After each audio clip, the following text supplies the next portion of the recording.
نحمده ونصلي ونسلم على رسوله الكريم أما بعد فأعوذ بالله من الشيطان الرجيم بسم الله الرحمن الرحيم اهدنا الصراط المستقيم صراط الذين أنعمت عليهم غير المغضوب عليهم ولا الضالين اللهم إنا نسألك العفو والعافية والمعافاة الدائمة في الدين والدنيا والآخرة اللهم اشغل جوارحنا بطاعتك وقلوبنا بمعرفتك واشغلنا طول حياتنا في ليلنا ونهارنا وألحقنا بالذين تقدموا من الصالحين وارزقنا ما رزقتهم وكلنا كما كنت لهم اللهم ربنا آتنا في الدنيا حسنة وفي الآخرة حسنة وقنا عذاب النار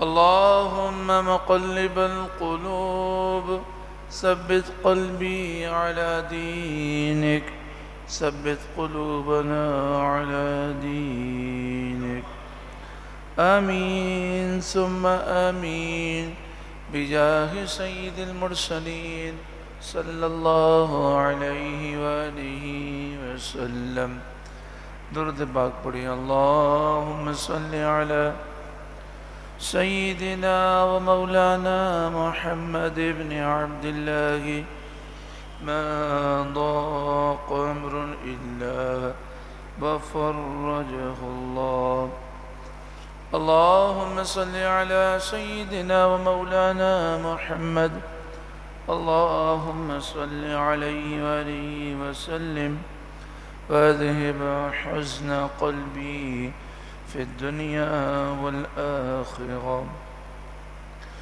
اللهم صل على سيدنا ومولانا محمد صاحب الخلق العظيم وعلى آله وصحبه وسلم صلاة وسلاما عليك يا سيدي يا سيدي يا سيدي يا مكي يا مدني يا رحمة للعالمين يا شفيع المذنبين يا خاتم النبيين يا سيد المرسلين يا نبي الله يا حبيب الله يا نور الله يا رسول الله نويت سنة الاعتكاف للہ تعالی اللہ تعالیٰ آپ سب کی اور ہم سب کی حاضری کو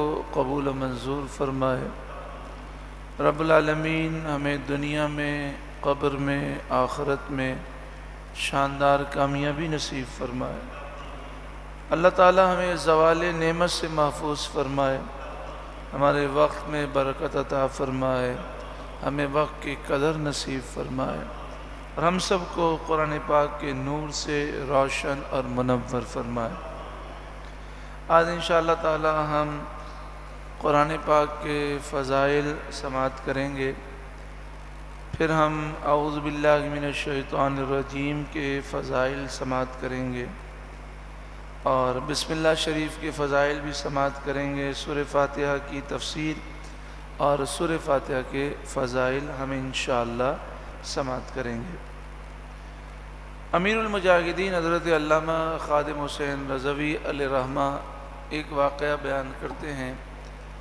وہ واقعہ ہم سب نے کئی دفعہ سنا ہے دعا کریں اللہ تعالی ہمیں عمل کی توفیق عطا فرمائے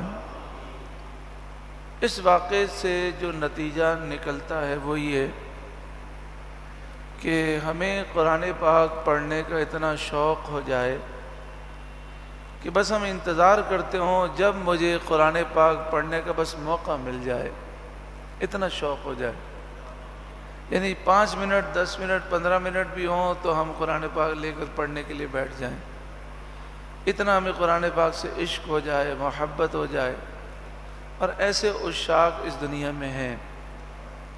ایک عاشق قرآن پاک کا ذکر میں نے کیا تھا، وہ فرماتے ہیں بس میرا دل چاہتا ہے دن رات قرآن پاک پڑھوں، یہاں تک کہ جب میں تھک جاتا ہوں، پھر نیند آ رہی ہوتی ہے تو مجبور ہو کر میں سوتا ہوں، لیکن میرا دل قرآن پاک میں ہی ہوتا ہے۔ وہ کہتے ہیں اچانک سے 1 گھنٹے کے بعد یا کبھی 15 منٹ کے بعد آنکھ کھلتی ہے، پھر میں وضو کر کے قرآن پاک پڑھنے کے لیے کھڑا ہو جاتا ہوں۔ اللہ ایسا مجھے بھی اور آپ سب کو قرآن پاک پڑھنے کا ولولہ نصیب فرمائے۔ امیر المجاہدین حضرت علامہ خاتم حسین رضوی علیہ رحمہ فرماتے ہیں کہ حضرت عمر رضی اللہ تعالیٰ عنہ کی خدمت میں ایک شخص آیا کرتا تھا اور بار بار اپنی غربت کا ذکر کرتا، جو اس کی ضرورت ہوتی آپ پوری فرما دیتے۔ ایک دن امیر المومنین حضرت عمر رضی اللہ تعالیٰ عنہ نے فرمایا کہ بار بار تم یہاں پر میرے پاس آ جاتے ہو، تم قرآن پڑھا کرو۔ اس نے کہا ٹھیک ہے۔ پھر حضرت عمر رضی اللہ تعالیٰ عنہ کی خدمت میں وہ کبھی نہیں آیا۔ کچھ عرصے کے بعد حضرت عمر رضی اللہ تعالیٰ عنہ کو بازار میں مل گیا، تو آپ نے فرمایا کہ کیا آپ ناراض ہو گئے؟ میں نے تو صرف آپ کو ترغیب دلائی تھی کہ آپ قرآن پاک پڑھا کریں، آپ کو جو بھی ضرورت ہو آپ ضرور آ کر مجھ سے مانگ لیا کریں، میں ناراض نہیں ہوں گا اور آپ کی جو ضرورت ہوگی میں پورا کروں گا۔ تو اس نے کہا یا امیر المومنین بات یہ نہیں ہے، میں ناراض نہیں ہوا، آپ نے مجھے وہ کتاب پڑھنے کا درس دے دیا جو غنی کر دینے والی کتاب ہے۔ میں دن رات قرآن پاک پڑھتا ہوں، قرآن نے مجھے غنی کر دیا، یعنی اللہ نے مجھے اتنا عطا کیا کہ میں دوسروں کی مدد کر رہا ہوں۔ تو اس واقعے سے معلوم یہ ہوا کہ قرآن سے جسے محبت ہو جائے، عشق ہو جائے اور دن رات ایک ہی ولولہ ہو کہ میں قرآن پڑھتا رہوں، جیسے وہ عاشق قرآن مجھ سے کہنے لگے کہ میرے پاس کوئی ملنے کے لیے آتا ہے تو وہ مجھ سے گفتگو کر رہا ہوتا ہے لیکن میری توجہ قرآن پاک کی طرف ہوتی ہے، بس میرا دل چاہتا ہے بس جیسے ہی یہ جائے گا میں قرآن پاک پڑھوں گا، اور کہتے ہیں جیسے ہی وہ تشریف لے جاتے میں فوراً اٹھ کے قرآن پاک پڑھنے بیٹھ جاتا ہوں۔ اللہ تعالیٰ ایسا ذوق و شوق ہم سب کو نصیب فرمائے۔ ایک دوسری روایت ہے جس سے معلوم ہوتا ہے کہ آج جو بہت ساری ہمیں بیماریاں ہیں اس کی وجہ یہ ہے کہ ہم قرآن پاک کی تلاوت نہیں کرتے۔ کتنے لوگ ہیں مجھے بتائیے کہ جو شروع سے قرآن پاک ریگولر پڑھتے ہیں؟ بہت کم لوگ اس عادت کے حامل ہیں۔ تو اللہ تعالیٰ سے دعا مانگیں کہ ہمیں یہ جذبہ مل جائے۔ اگر ہم مسلسل قرآن پاک کی تلاوت کریں گے تو ظاہری بیماریاں بھی دور ہوں گی اور باطنی بیماریاں بھی دور ہوں گی، مشکلات بھی آسان ہوں گی، مصیبتیں آفتیں بلائیں بیماریاں وبائیں بھی دور ہوں گی۔ اس لیے آج یہ عزم کریں کہ روزانہ کچھ نہ کچھ حصہ قرآن پاک کا ضرور پڑھیں۔ اور لوگ کہتے ہیں جی فارغ ہیں، فرصت میں ہیں، بور ہو رہے ہیں۔ اللہ اکبر، اگر ہمیں فرصت ہے تو کسی بزرگ نے کیا فرمایا؟ فرمایا جسے یہ دل ہو کہ میں اللہ سے گفتگو کروں اسے چاہیے قرآن پاک پڑھے۔ جس کا یہ دل ہو کہ میں اللہ سے باتیں کروں اسے چاہیے قرآن پاک پڑھے۔ تو اللہ کرے ہمیں یہ جذبہ مل جائے۔ ایک عربی عالم ہیں، عرب شریف سے تعلق ہے، انہوں نے کہا کہ آپ اپنے گھر کے سارے افراد کو جمع کریں اور روزانہ کچھ نہ کچھ قرآن پاک بلند آواز سے گھر میں پڑھیں۔ زیادہ نہیں پڑھ سکتے تو 1 رکوع روز پڑھیں، بال بچوں کو سب کو جمع کر کے ترتیب کے ساتھ ایک رکوع پڑھیں، اور ریاض الصالحین ایک حدیث کی کتاب ہے، اس میں سے ایک حدیث اپنے بچوں کو سنائیں، اور پھر سب 100 مرتبہ درود پاک پڑھیں، پھر دعا مانگیں۔ تو فرماتے ہیں یہ مجرب عمل ہے، روز کریں، آپ کے گھر سے ہر بیماری دور ہو جائے گی، ہر وبا، ہر پریشانی، ہر مصیبت، ہر غربت دور ہوگی، تنگ دستی دور ہوگی، بلکہ جو بلائیں مصیبتیں آنے والی ہیں وہ بھی دور ہو جائیں گی انشاءاللہ تعالی۔ تو بات یہ ہو رہی تھی کہ ہمیں قرآن پاک کی تلاوت کرنی اور تلاوت سے بیماریاں دور ہوتی ہیں۔ حضرت ابو ہریرہ رضی اللہ تعالیٰ عنہ نبی کریم صلی اللہ علیہ وآلہ وسلم کی بارگاہ میں آئے اور عرض کی کہ میرے پیٹ میں درد ہے۔ آپ نے فرمایا جاؤ قرآن پاک پڑھو۔ نہ پیٹ کے درد کی کوئی دوائی بتائی، نہ غذا بتائی، آپ نے فرمایا قرآن پاک کی تلاوت کریں۔ حضرت ابو ہریرہ رضی اللہ تعالیٰ عنہ نے تلاوت کی، کہتے تھوڑی دیر کے اندر میری تکلیف دور ہو گئی۔ اچھا، عرب شریف میں بعض جگہوں پر یہ معمول ہے آج بھی کہ کینسر کا مریض ہو یا کتنا ہی خطرناک مریض ہو، اس کے سامنے وہ روزانہ ایک مرتبہ سورہ رحمان کی تلاوت کرتے ہیں۔ اور بعض جگہوں پر قاری عبد الباسط، یہ مصر کے قاری ہیں، سنی صحیح العقیدہ تھے، اور ان کی یہ شان ہے کہ ان کی تلاوت سن کر ہزاروں کافروں نے اسلام قبول کیا۔ تو آپ لکھیں گے نا انٹرنیٹ پر قاری عبد الباسط، تو یہ ان کی آواز میں اللہ تعالیٰ نے ایسی بات رکھی ہے کہ اگر سورہ رحمان روزانہ ان کی تلاوت میں، ان کی قرات میں سن لیں تو ظاہری باطنی بیماریاں دور ہوتی ہیں۔ اللہ تعالیٰ ہم سب کو قرآن پاک خوب پڑھنے کی توفیق عطا فرمائے۔ تو قرآن پاک وہ کتاب ہے جس میں شفا بھی ہے۔ قرآن پاک جب کثرت سے پڑھیں گے، یعنی ہمارا دل چاہ رہا ہے میں دعا کروں، اب سوال یہ آ رہا ہے کہ میں آدھے گھنٹے کی دعا کروں کہ آدھا گھنٹہ قرآن پاک پڑھوں؟ تو جو قرآن سے محبت کرتا ہے وہ دعا کو موقوف کر دیتا ہے، قرآن پاک پڑھنے بیٹھ جاتا ہے۔ تو حدیث پاک میں ہے کہ اللہ تعالیٰ فرماتا ہے جو قرآن پاک کثرت سے پڑھتا ہے میں مانگنے والوں سے اسے زیادہ عطا فرماتا ہوں۔ یعنی دعا کی جگہ پر بھی قرآن پاک پڑھیں تو انشاءاللہ جو ہم مانگنا چاہتے ہیں اس سے زیادہ اللہ تعالیٰ عطا فرمائے گا۔ قرآن مجید فرقان حمید وہ واحد کتاب ہے جسے بچہ بچہ حفظ کر لیتا ہے۔ روایت میں یہ ہے کہ اگر قرآن پاک حفظ کرنا کوئی شروع کرے، ایک آیت اس نے حفظ کی ہو، اس کا انتقال ہو جائے تو قبر کے اندر فرشتہ اسے حافظ بناتا ہے، اور کل بروز قیامت وہ حافظ قرآن بن کر اٹھایا جائے گا۔ تو کچھ نہ کچھ ہمیں بھی چاہیے کہ ہم ایک آیت، دو آیتیں روز یاد کرنے کی کوشش کریں اور پھر ان کو دہراتے بھی رہیں۔ پیارے آقا صلی اللہ علیہ وسلم نے فرمایا اس شخص کا سینہ ویران قبرستان کی طرح ہے جس کے سینے میں قرآن کا کچھ بھی حصہ نہیں۔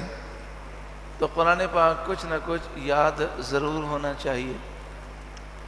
قرآن مجید فرقان حمید وہ واحد کتاب ہے کہ جس میں ہر علم موجود ہے،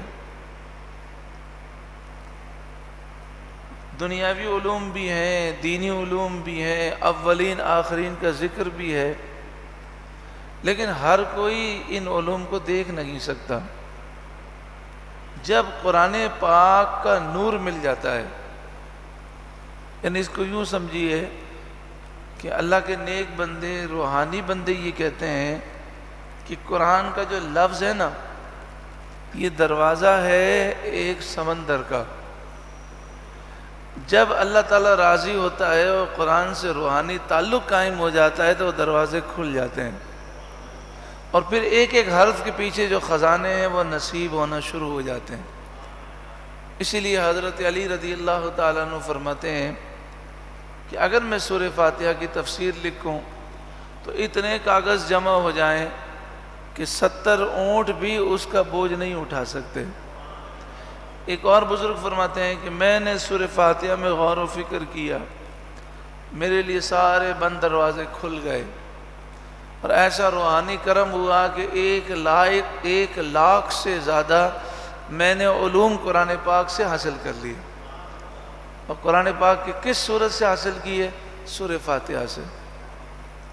حضرت عبداللہ بن عباس رضی اللہ تعالی عنہما یہ مفسر قرآن ہیں، اور سب سے زیادہ قرآن کا فہم آپ کو حاصل ہے صحابہ کرام میں۔ انہیں یہ فہم کیوں ملا؟ انہیں فہم ملا حضور کی تعظیم کی وجہ سے۔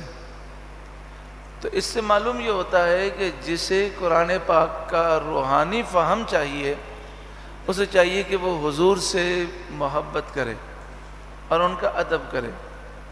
تہجد کی نماز میں جب آپ کہتے ہیں میں چھوٹا بچہ تھا، نبی کریم صلی اللہ علیہ وآلہ وسلم نے حضرت میمونہ رضی اللہ تعالی عنہا کے گھر پر رات کے وقت تہجد کا اہتمام کیا۔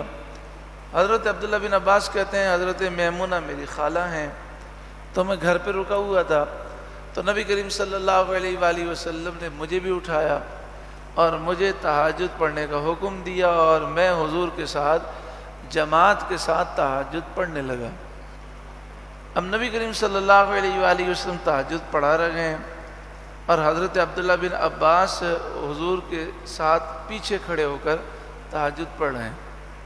اب آپ کے علم میں ہوگا کہ اگر امام کے ساتھ ایک ہی مقتدی ہو تو نماز میں مقتدی امام کے برابر کھڑا رہتا ہے، تھوڑا سا پیچھے ہوتا ہے، بس اتنا پیچھے ہوتا ہے کہ اس کی ایڑی امام کی ایڑی سے پیچھے ہوتی ہے، باقی تقریباً وہ برابر کھڑا ہوتا ہے۔ تو نبی کریم صلی اللہ علیہ وآلہ وسلم نے حضرت عبداللہ بن عباس کو اپنے برابر میں کھڑا کیا۔ نماز کے دوران انہیں خیال آ گیا کہ میں حضور کا غلام ہوں، حضور کے برابر کیسے کھڑا رہ سکتا ہوں؟ اب نماز کے دوران پیچھے ہو گئے، تو نبی کریم صلی اللہ علیہ وآلہ وسلم نے اپنا ہاتھ پیچھے کیا، حضرت عبداللہ بن عباس کے کان کو پکڑا اور کان کے ذریعے اشارہ کیا، یعنی آپ آگے آ جائیں۔ تو جب حضور نے پکڑ کر آگے کیا تو حضرت عبداللہ بن عباس بھی آگے آ گئے۔ جیسے ہی حضور نے ہاتھ چھوڑا پھر پیچھے چلے گئے۔ ایسا چند مرتبہ ہوا، تو نماز کے بعد آپ نے فرمایا اے عبداللہ بن عباس، اے بچے، میں تجھے اپنے برابر میں کھڑا کرتا ہوں تو پیچھے ہو جاتا ہے۔ تو انہوں نے کہا یا رسول اللہ صلی اللہ علیہ وسلم، میرے دل میں یہ خیال آ رہا تھا میں ایک ادنا غلام ہوں، آپ کے برابر میں کیسے کھڑا ہو سکتا ہوں؟ آپ اللہ کے رسول ہیں۔ اب دیکھیں شرعی مسئلہ تو یہی تھا کہ جب ایک مقتدی ہو تو برابر میں کھڑا ہو، لیکن یہاں پیچھے جانے کا مقصد عشق رسول تھا، تعظیم مصطفیٰ۔ تو حضور خوش ہو گئے، حضور نے دعا کی یا اللہ عبداللہ بن عباس کو قرآن کا فہم عطا فرما دے۔ تو سب کچھ ملتا ہے حضور کے در سے، حضور کی دعاؤں سے ملتا ہے۔ تو قرآن کا فہم بھی ملے گا حضور کے عشق سے، حضور کی محبت سے۔ تو آپ کہتے ہیں الحمدللہ اللہ نے مجھے اتنا قرآن پاک کا فہم عطا فرمایا۔ فرماتے ہیں لو ضاع لی اقال بعیر لوجدته فی کتاب اللہ، اگر میرے اونٹ کی رسی بھی کھو جائے تو میں کتاب اللہ سے ڈھونڈ سکتا ہوں۔ جمیع العلم فی القرآن لیکن تقاصر عنہ افہام الرجال، سارا علم قرآن پاک میں موجود ہے لیکن لوگوں کی عقلیں سمجھنے سے قاصر ہیں، لوگوں کی عقلیں سمجھنے سے قاصر ہیں۔ تو اللہ تعالیٰ سے دعا مانگیں اللہ تعالیٰ ہمیں قرآن سے وہ روحانی تعلق دے، حضور کی تعظیم، حضور کی محبت، حضور سے عقیدت کے صدقے میں کہ یہ سارے بند دروازے ہم پر کھل جائیں اور روحانی فیض اللہ تعالیٰ نصیب فرمائے۔ اعوذ باللہ من الشیطان الرجیم، یہ جب بھی قرآن پاک کی ہم تلاوت کرتے ہیں تو پہلے پڑھتے ہیں، اور حکم یہ ہے کہ اگر قرآن پاک کی تلاوت کرتے کرتے گفتگو کرنے لگیں پھر دوبارہ قرآن پاک پڑھنے لگیں تو پھر پڑھیں۔ اس کی وجہ یہ ہے کہ جب ہم قرآن پاک پڑھنے لگتے ہیں تو شیطان ہمیں بہکانے کی کوشش کرتا ہے۔ تو ہم یہاں پر اللہ تعالیٰ سے عرض کرتے ہیں اعوذ باللہ من الشیطان الرجیم، میں پناہ مانگتا ہوں اللہ کی شیطان مردود کے شر سے، شیطان مردود کے تمام شرور سے۔ اعوذ باللہ، میں پناہ مانگتا ہوں اللہ کی۔ اس کو یوں سمجھیے کہ جیسے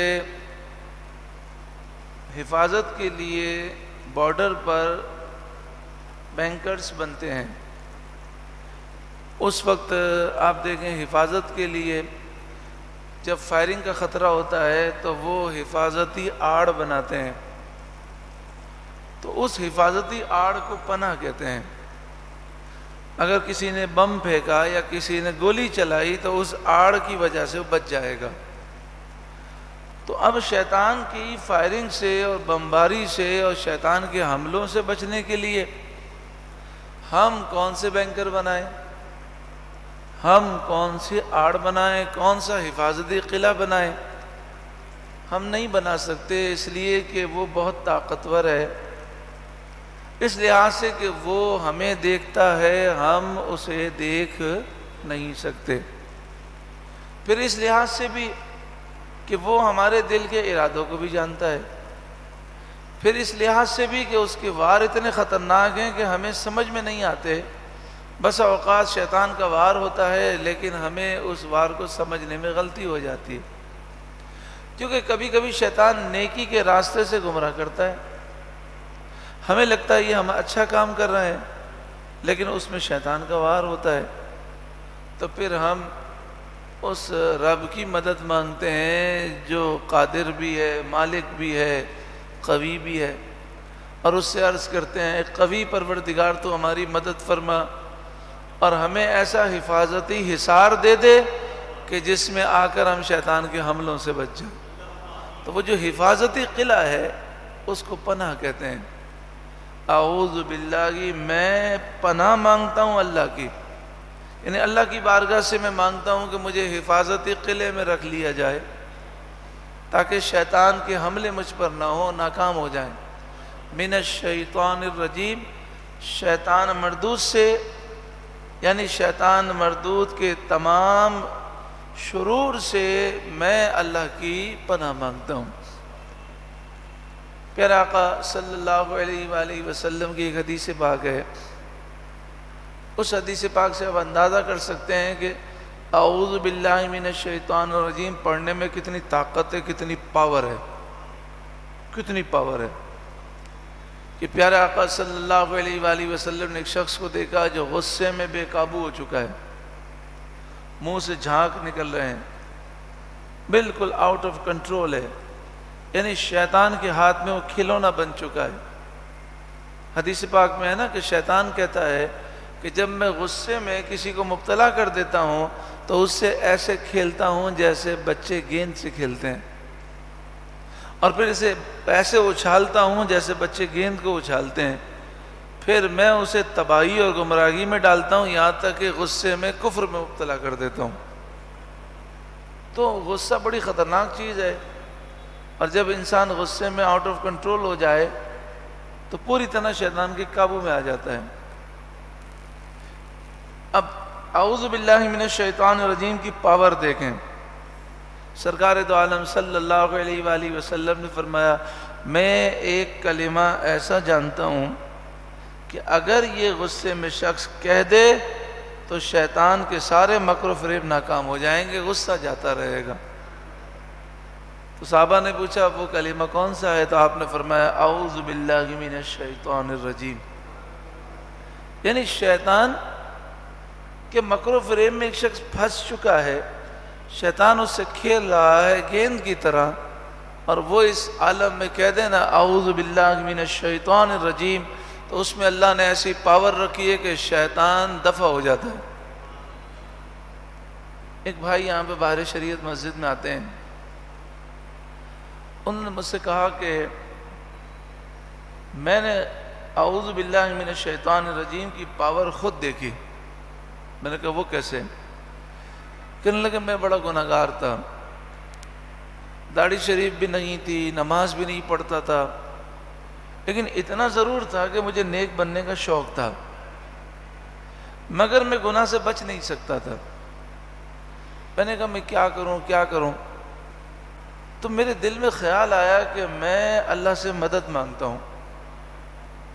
کہ میں نے اب یہ معمول بنا لیا کہ جب بھی میں کوئی کام کرتا ہوں نا، کوئی نیک کام ہے یا جائز کام ہے، تو میں اللہ تعالیٰ کی رحمت طلب کرنے کے لیے کہتا ہوں اعوذ باللہ من الشیطان الرجیم.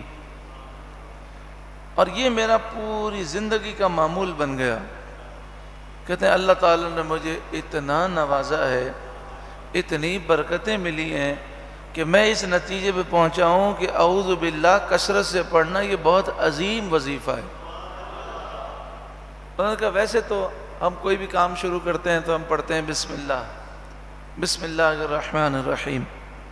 تو کہتے ہیں میں بسم اللہ شریف پڑھتا ہوں، اس سے پہلے اعوذ باللہ پڑھتا ہوں، اور کہتا ہوں یا اللہ یہ میں کام کر رہا ہوں، اس کام میں شیطان کی دخل اندازی سے مجھے بچا. تو کہتے ہیں اتنی برکتیں ملتی ہیں کہ وہ کہنے لگے کہ آپ یہ درس دیں، آپ بھی عمل کریں، دوسروں کو بھی کہیں، زندگی بالکل بدل جائے گی.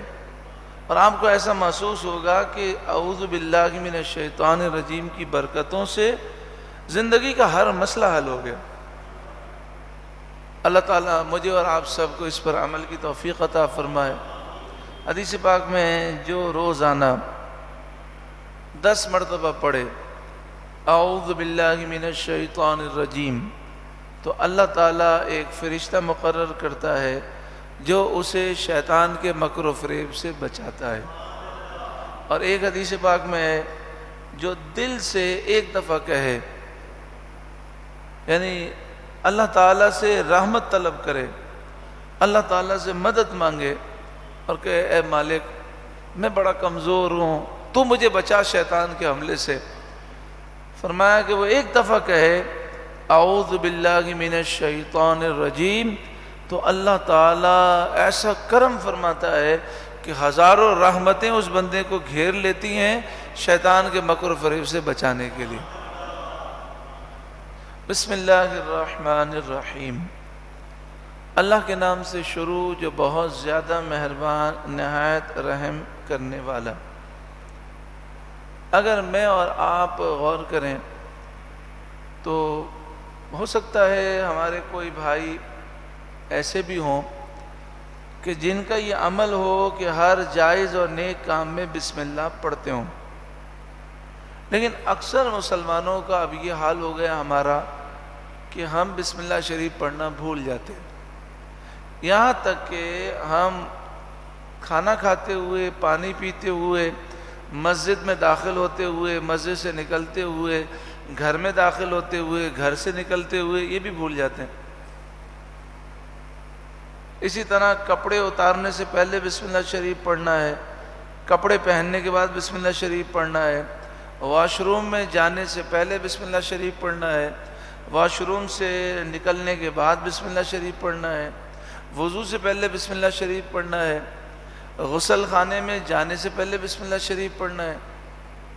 یہاں تک کہ بزرگوں کے معمول ہوا کہ وہ چراغ جلاتے تو بسم اللہ پڑھتے، چراغ بجھاتے تو بسم اللہ پڑھتے. اب چراغ کا تو رواج ہمارے یہاں نہیں ہے فی الحال، لیکن یہ ہے کہ ہم جب سوئچ آن کریں تو کہیں بسم اللہ، سوئچ بند کریں تو بسم اللہ، گاڑی کا دروازہ کھولیں تو بسم اللہ، گاڑی میں بیٹھیں تو بسم اللہ، گاڑی سٹارٹ کریں تو بسم اللہ، جب گاڑی چل پڑے تو بسم اللہ. تو انشاءاللہ تعالی جب یہ ہمارا معمول ہوگا ہر جائز اور نیک کام میں پڑھنا ہے تو اس سے وہ بابرکت ہو جائے گا، اور انشاءاللہ بسم اللہ کی برکت سے ہر مشکل آسان ہو جائے گی. اللہ تعالی ہمیں اس پر بھی عمل کرنے کی توفیق عطا فرمائے. ایک روایت میں یہ بھی ہے کہ ایک بادشاہ نے اپنے سر میں درد ہونے کا ذکر کیا. تو اس کو ایک ٹوپی بھجوائی گئی. جب وہ ٹوپی پہنتا تھا تو سر کا درد ختم، جب وہ ٹوپی اتارتا تھا تو سر میں درد شروع ہو جاتا تھا. تو اس نے سوچا کہ اس ٹوپی کے اندر ہے کیا. تو ٹوپی کے اندر کی سلائی کھول کے دیکھا تو اس نے دیکھا کہ اس کے اندر ایک کاغذ تھا جس میں لکھا تھا بسم اللہ الرحمن الرحیم. تو جب بسم اللہ کی تحریر والا جو کاغذ کا حصہ تھا وہ ٹوپی کے ذریعے اس کے دماغ پر، سر پر ٹچ ہوتا تھا تو اس کے سر کا درد دور ہو جاتا تھا. سورہ فاتحہ یہ وہ پیاری سورت ہے کہ آپ اگر غور کریں تو قرآن پاک کا پہلا پارہ ہے الف لام میم. قرآن پاک کا پہلا پارہ ہے الف لام میم. اس میں اگر دیکھا جائے تو لکھا ہے 16 رکوع ہیں. اگر سورہ فاتحہ کو ملائیں تو 17 رکوع ہونے چاہیے، لیکن رکوع کی ترتیب میں سورہ فاتحہ کو نہیں ملایا گیا. اسی طرح اصول یہ کہ ہر پارے کا نام پہلے لفظ سے شروع ہوتا ہے. سیقول السفہاء من الناس، پہلا لفظ کون سا ہے؟ سیقول. تو دوسرے پارے کا نام کیا ہے؟ سیقول. تلک الرسل، تو جناب تیسرا پارہ ہو گیا. لن تنالوا تیسرا ہے نا، چوتھا ہو گیا. لیکن سورہ فاتحہ اگر پہلے پارے کو دیکھیں تو در حقیقت وہ سورہ فاتحہ سے شروع ہو رہا ہے. تو اس کا نام الف لام میم کے بجائے الحمد ہونا چاہیے. لیکن آپ دیکھیں الحمد نام نہیں ہے، پہلے پارے کا نام ہے الف لام میم. اور جب رکوع کی ترتیب ہے تو اب پہلے پارے میں دیکھیں 17 رکوع ہونے چاہیے لیکن 16 رکوع ہیں. سورہ فاتحہ جو ہے اس کے رکوع کو کاؤنٹ نہیں کیا گیا. شاید آپ نے غور کیا ہو. اور دیکھیں میرے سامنے قرآن پاک ہے تو الف لام میم کا جو پہلا رکوع ہے اس کا انداز یہ ہوتا ہے کہ رکوع کے نیچے یعنی عین جو بنا ہوا ہے اس کے نیچے پارے کا رکوع لکھا ہوتا ہے. تو الف لام میم سورہ بقرہ کے پہلے رکوع کے نیچے لکھا ہے نمبر 1، یعنی پارے کا یہ پہلا رکوع ہے. حالانکہ سورہ فاتحہ پہلے ہے اور سورہ فاتحہ کو آپ دیکھیں تو اس کے نیچے کچھ نہیں لکھا ہوا. تو اس کی وجہ کیا ہے؟ اس کی وجہ یہ ہے کہ سورہ فاتحہ اس کی جو حیثیت ہے وہ اس طرح ہے کہ آپ کوئی کتاب لیتے ہیں تو کتاب میں پہلے پیش لفظ ہوتا ہے، مقدمہ ہوتا ہے، دیباچہ ہوتا ہے، جس میں یہ بتایا جاتا ہے کہ اس پوری کتاب میں ہے کیا. تو سورہ فاتحہ جو ہے وہ پورے قرآن کا خلاصہ ہے، مرکزی خیال ہے. پورے قرآن پاک سے پہلے یہ دیباچہ ہے، مقدمہ ہے، پیش لفظ ہے. تو اس میں یہ بتایا گیا ہے کہ پورے قرآن پاک میں کیا ہے، اس کا پورا جو ہے سینٹرل آئیڈیا بتایا گیا ہے. اس سورہ مبارکہ کے اندر ہم ابھی دیکھتے ہیں یعنی ترجمہ سنیں گے، اس میں 2 گروہ کا ذکر ہے. ایک وہ ہیں جن پر اللہ تعالیٰ نے انعام فرمایا، ایک وہ ہیں جن پر اللہ نے غضب فرمایا اور وہ گمراہ ہوئے. تو یہ صورت یہ بتاتی ہے کہ الف لام میم سے لے کر والناس تک پورے قرآن میں 2 گروہ کا ذکر ہے. ایک اللہ کے نیک بندوں کا ذکر ہے جن پر اللہ نے انعام فرمایا، اور دوسرے ان لوگوں کا گروہ ان کا ذکر ہے جن پر اللہ نے غضب فرمایا اور وہ گمراہ ہو گئے. پھر یہ سورہ مبارکہ میں یہ درس دیتی ہے کہ پورے قرآن میں صالحین کی سیرت ہے، صالحین کی شان ہے، اور جو بدبخت ہیں، جو گمراہ ہیں، جن پر غضب کیا گیا ان کی مذمت ہے. اور یہ سب کچھ سورہ فاتحہ میں جو درس ہے وہ یہ ہے کہ یہ جو راستہ ہے، جو صالحین کا راستہ ہے، وہ صراط مستقیم ہے. یعنی الف لام میم سے لے کر والناس تک پورا قرآن یہ بتاتا ہے کہ صراط مستقیم کون سا راستہ ہے، اللہ والوں کی سیرت کیا ہے، اللہ والوں کی شان کیا ہے، اور جو اس راستے سے ہٹے ان کی تباہی اور بربادی کا ذکر قرآن کرتا ہے۔ تو اب یہ بات ذہن میں رکھیے گا کہ سورہ فاتحہ میں کوئی بھی اگر آپ سے پوچھے یا کسی سے آپ پوچھیں معلومات کے لیے، یعنی پوچھنے کا مقصد یہ نہیں ہونا چاہیے کہ کسی پر اپنے علم کی آپ دھاک بٹھائیں، بلکہ مقصد یہ ہو کہ اس کے ذہن میں شوق پیدا ہو۔ تو کسی سے پوچھیں کہ جناب یہ بتائیے کہ یہ سورہ فاتحہ ہے، سورہ فاتحہ میں لکھا ہے رکوع 1، سورہ فاتحہ میں 1 رکوع ہے، تو اب الف لام میم کا جب رکوع پورا ہوا تو پارے کے 2 رکوع ہونے چاہیے، لیکن وہاں پہ 1 کیوں لکھا ہے؟ پھر پہلے پارے میں 17 رکوع ہونے چاہیے تو پھر 16 کیوں ہے؟ اور سورہ فاتحہ کے پہلے رکوع میں، سورہ فاتحہ کا 1 ہی رکوع ہے، اس رکوع میں نیچے پارے کا رکوع کیوں نہیں لکھا؟ تو اس کا جواب یہی ہے کہ سورہ فاتحہ پورے قرآن پاک کا خلاصہ ہے۔ یہ قرآن پاک کے شروع میں ہمیں یہ آئیڈیا دیا گیا، ہمیں یہ ذہن دیا گیا کہ قرآن پاک میں پورا قرآن جو ہے وہ کس کی تفصیل ہے، یعنی یوں سمجھیے کہ سورہ فاتحہ پورے قرآن پاک کا خلاصہ ہے اور پورا قرآن پاک سورہ فاتحہ کی تفسیر ہے، پورا قرآن پاک سورہ فاتحہ کی تفسیر ہے۔ اس لحاظ سے سورہ فاتحہ کتنی اہم ہوئی، اسی لیے آپ دیکھیں کہ نماز کی ہر رکعت میں سورہ فاتحہ پڑھنے کا ہمیں حکم دیا گیا، بلکہ اگر دیکھا جائے تو فرض کی 2 رکعتیں اور نوافل، سنت مؤکدہ، سنت غیر مؤکدہ کی ہر رکعت میں سورہ فاتحہ پڑھنا واجب ہے، ضروری ہے، تاکہ ہم جب سورہ فاتحہ پڑھیں تو ہمارے ذہن میں پورے قرآن کا خلاصہ آ جائے اور بار بار آ جائے۔ سورہ فاتحہ یہ سورہ شفا بھی ہے، اس کو دم کرنے سے شفا نصیب ہوتی ہے۔ دیکھیں بہت سی ایسی بیماریاں ہیں جو ہم جانتے ہیں، اور بہت سی ایسی بیماریاں ہمارے جسم کے اندر ہیں جو موجود ہیں لیکن ہمیں معلوم نہیں ہے۔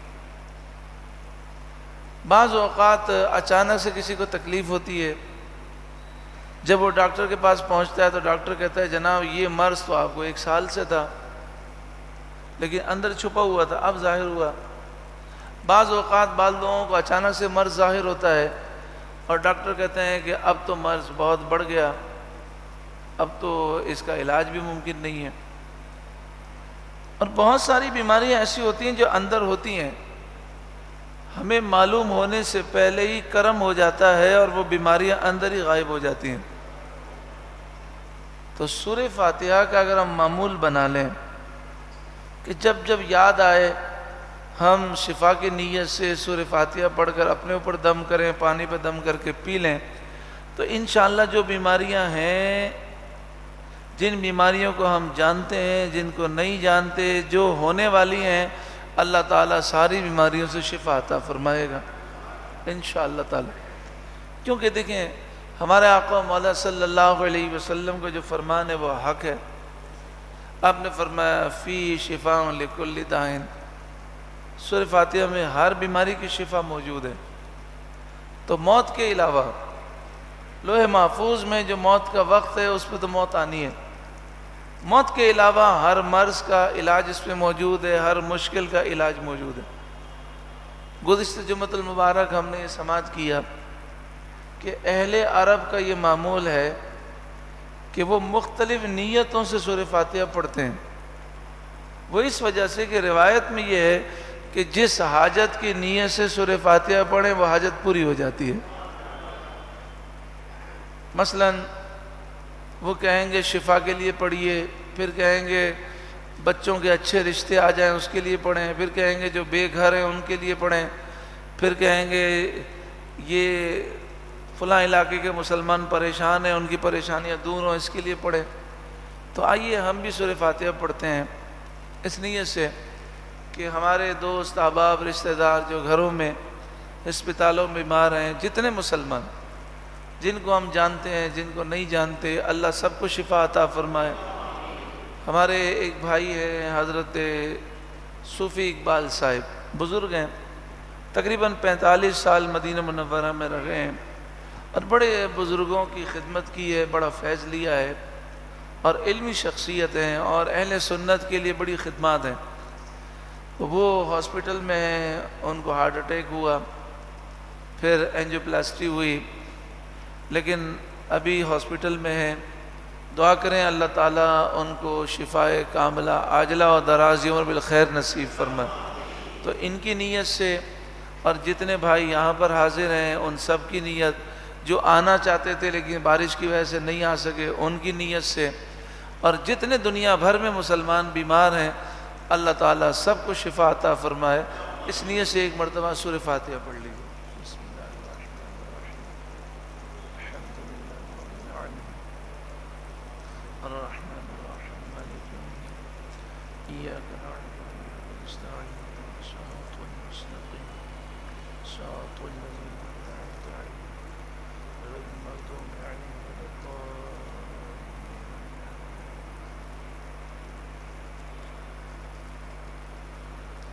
سورہ فاتحہ میں 7 آیتیں ہیں اور 1 رکوع ہے۔ قرآن پاک کی ترتیب کے اعتبار سے اس کا پہلا نمبر ہے اور نزول کے اعتبار سے اس کا 5واں نمبر ہے۔ بسم اللہ الرحمن الرحیم، اللہ کے نام سے شروع جو بہت مہربان رحمت والا۔ الحمدللہ رب العالمین، سب خوبیاں اللہ کو جو مالک سارے جہاں والوں کا۔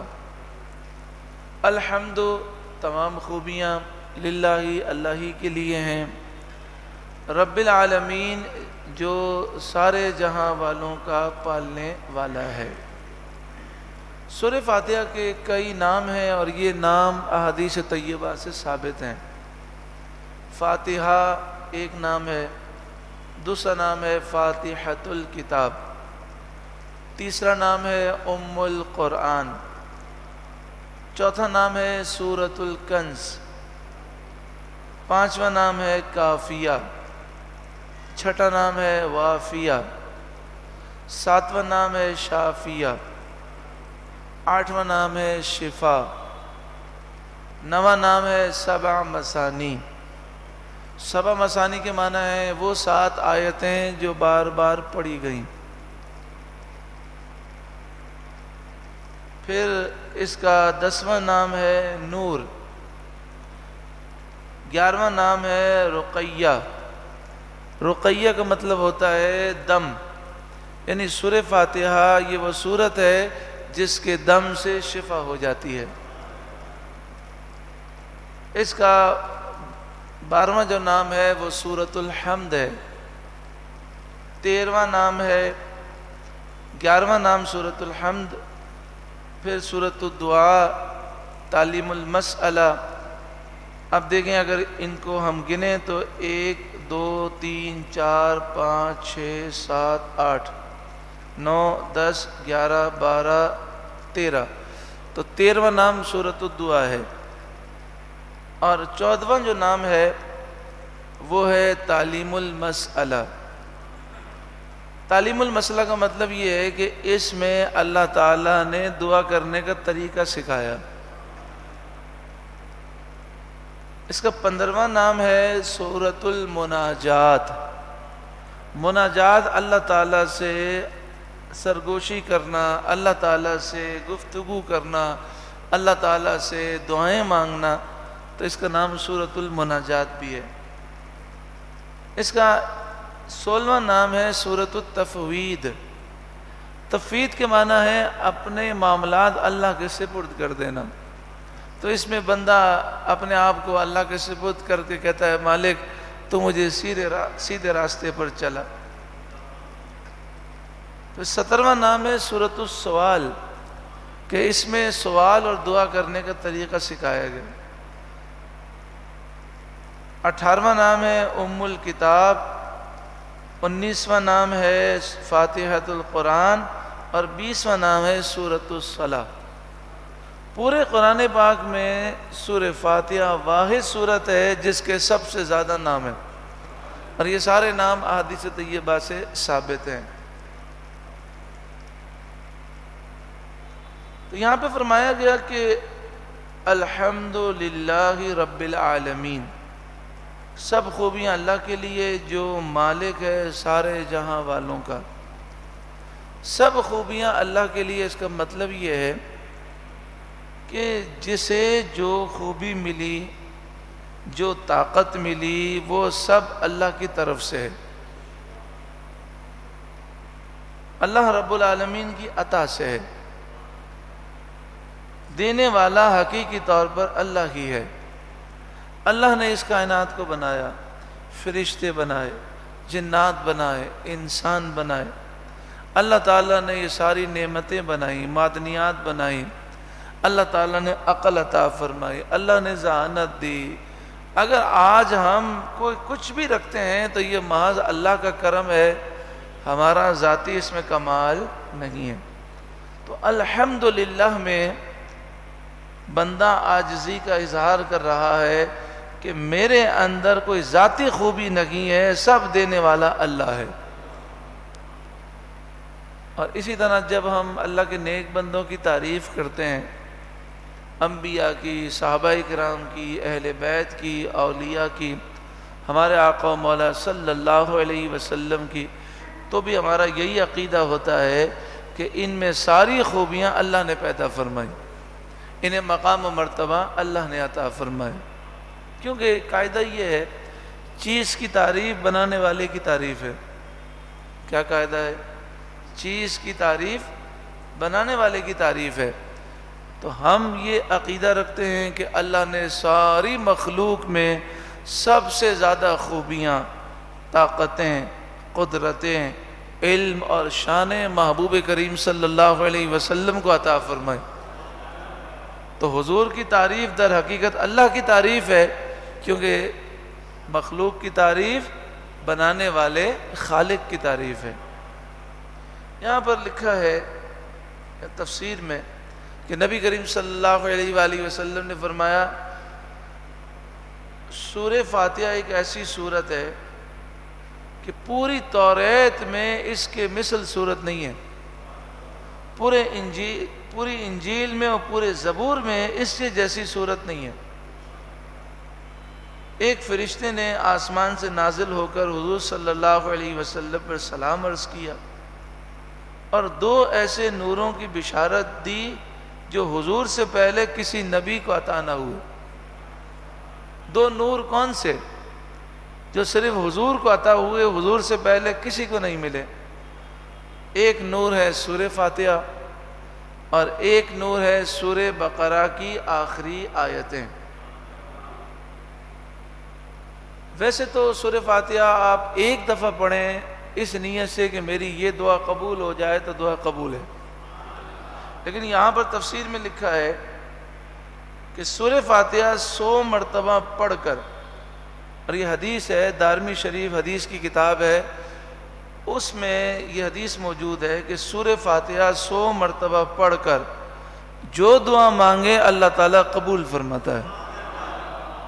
تو عام حالات میں تو آپ ایک دفعہ پڑھ لیں، لیکن کبھی خاص دعا کرنی ہے، جیسے آپ دیکھیں حج کے ویزے بند ہیں، مدینہ شریف کے راستے بند ہیں، عمرے کے راستے ہمارے لیے بڑے مشکل ہو گئے۔ اللہ تو ہر چاہت پر قادر ہے، تو جو مکہ شریف مدینہ شریف جانے کے شوقین ہیں الحمدللہ ہم سبھی ہیں، لیکن بعض لوگوں کو بڑا دکھ ہوتا ہے، بعض لوگ بڑے عاشق ہوتے ہیں، بس مدینہ کا ذکر آئے آنکھوں سے آنسو جاری ہو جاتے ہیں۔ تو ایک جگہ بیٹھ کر 100 مرتبہ سورہ فاتحہ پڑھ کے دعا مانگے، انشاءاللہ ہر دعا قبول ہوگی انشاءاللہ۔ تو تمام خوبیاں اللہ کے لیے ہیں، اللہ کے لیے ہیں۔ رب العالمین جو سارے جہاں والوں کو پالنے والا ہے۔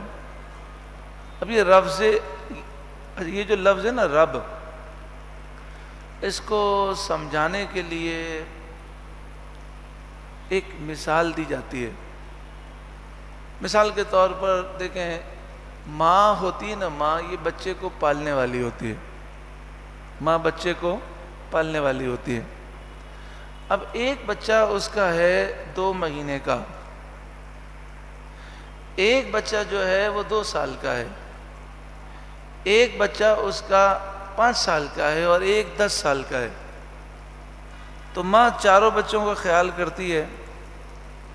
اب یہ تو نہیں کرتی ماں کہ جو 10 سال کے بچے کی خوراک ہے وہ 2 مہینے کے بچے کو کھلا دے، ایسا تو نہیں کرے گی۔ 2 مہینے کے بچے کو جس چیز کی ضرورت ہے دودھ کی وہ دودھ دے گی، 5 سال کے بچے کو جس چیز کی ضرورت ہے وہ دے گی، 10 سال کے بچے کو جس چیز کی ضرورت ہے وہ دے گی، 2 سال کا بچہ جو چیز اس کے لیے مفید ہے وہ دے گی۔ تو اس کو کہتے ہیں پالنا۔ اسے کیا کہتے ہیں؟ پالنا۔ اگر بچے یہ 4 کی جگہ 40 ہوں تو کیا ایک ماں سب کی ضروریات کا خیال رکھ سکتی ہے؟ اگر 40 کی جگہ یہ 400 ہوں پھر ایک ماں کر سکتی ہے۔ اگر یہ 400 کی جگہ 4000 ہوں تو ہم تو بہت آگے نکل گئے۔ بس اوقات 4 بچے بھی ہوتے ہیں تو ماں پریشان ہو جاتی۔ ہمارے ایک دوست ہیں، ان کے یہاں 3 بچوں کی ولادت ایک ساتھ ہوئی، تو انہوں نے کہا کہ پورا ہمارا گھر مل کر ان 3 بچوں کا خیال کرتا ہے، صرف ان بچوں کی ماں ان کا خیال کرنے میں اس کے لیے مشکلات ہیں۔ لیکن رب کتنا کریم ہے، رب العالمین۔ ماں اگر پالتی بھی ہے تو ذاتی طور پہ نہیں، اللہ کی عطا سے۔ حقیقی پالنے والا تو اللہ ہی ہے، مگر رب کتنا کریم ہے کہ 1 2 نہیں، لاکھ 2 لاکھ نہیں، کروڑوں اربوں نہیں، خربوں سے زائد انسان، جنات، فرشتے، جانور، کیڑے مکوڑے، پرندے، نہ جانے کتنی مخلوق ہے، ہر ایک کو رب پال رہا ہے، اور ہر ایک کو جو ضرورت ہے اللہ تعالیٰ مہیا فرما رہا ہے، ہر ایک کی ضروریات اسے پہنچ رہی ہیں، ہر ایک پر اللہ تعالیٰ کی خصوصی رحمت ہے۔ پتھر میں جو کیڑا ہے اسے بھی روزی مل لگی ہے۔ دیکھیں، ہم ماں کے پیٹ میں تھے، تو ماں کے پیٹ کے اندر نہ ہماری رونے کی آواز آتی تھی، نہ واش روم کا کوئی مسئلہ تھا، نہ ایسا تھا کہ ہمیں بھوک لگتی تھی تو ہم روتے تھے تو کھانا ملتا تھا، ایسا تھا۔ نہ رونے کی ضرورت تھی، نہ مانگنے کی ضرورت تھی، رب نے بن مانگے ماں کے پیٹ میں سب کچھ یعنی ہمیں عطا فرمایا۔ پھر ہم دنیا میں آئے، دینے والا اللہ ہے، لیکن ماں کو اللہ نے ذریعہ بنایا۔ اب بچہ ماں سے کیسے مانگے؟ اسے بولنا تو نہیں آتا، تو رب نے اس کو رونا سکھا دیا۔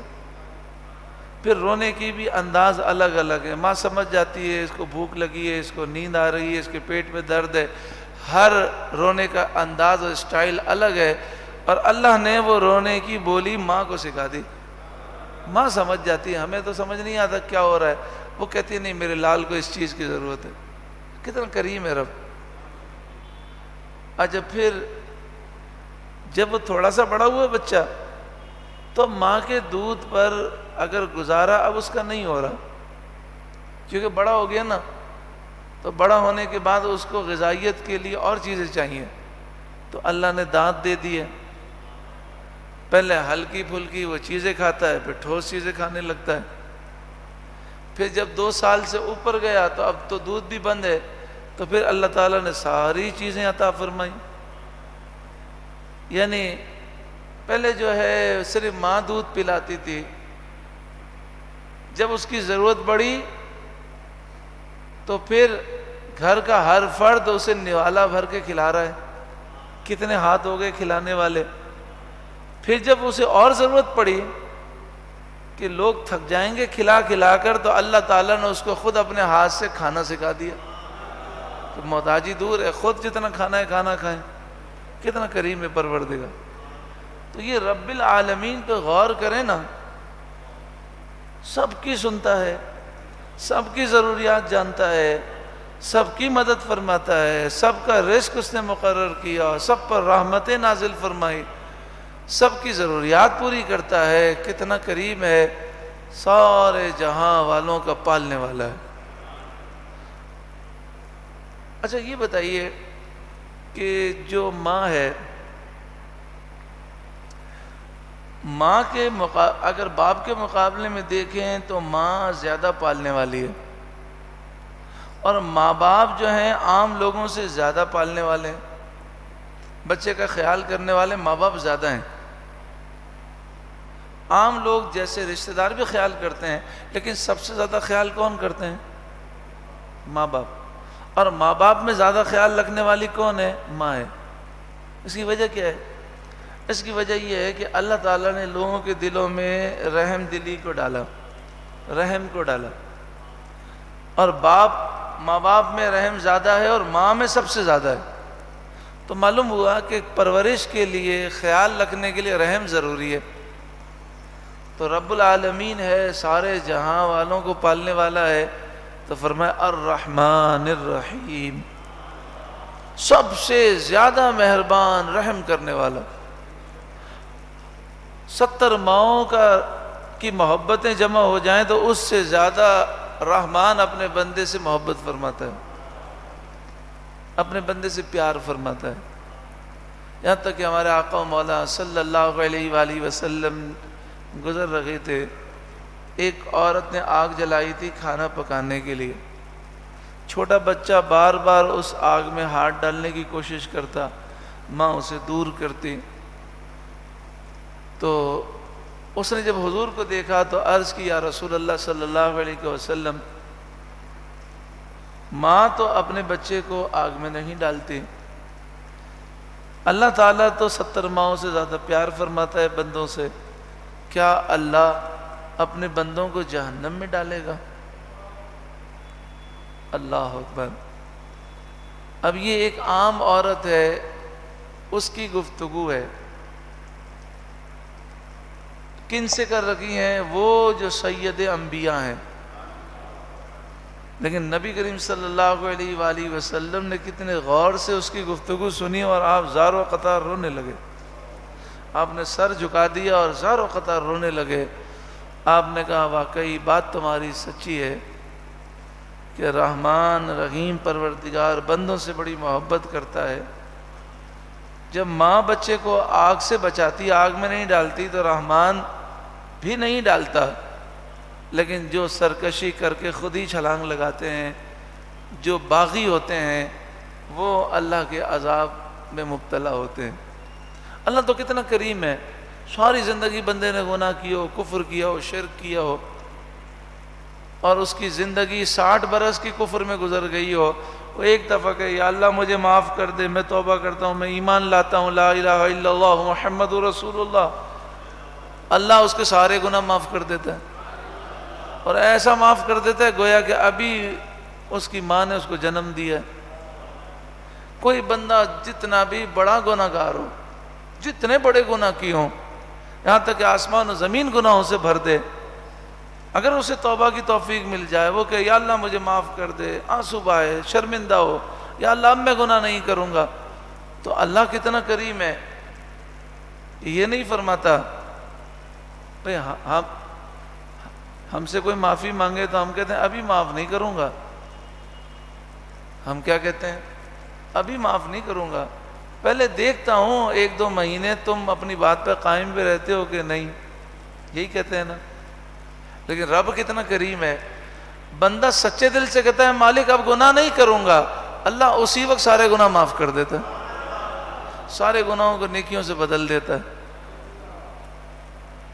اب اگر وہ بعد میں دوبارہ شیطان کے وسوسے میں شکار ہو کر گناہ میں پڑ جائے، جب پہلے توبہ کی تھی تو عزم تھا، پکا ارادہ تھا گناہ نہیں کروں گا، لیکن پھر شیطان نے بہکا دیا، تو پچھلے گناہ واپس ریپیٹ ہو کر نہیں آتے، وہ معاف ہو چکے، اب جو نیا گناہ کیا صرف وہی لکھا جاتا ہے نامہ اعمال میں۔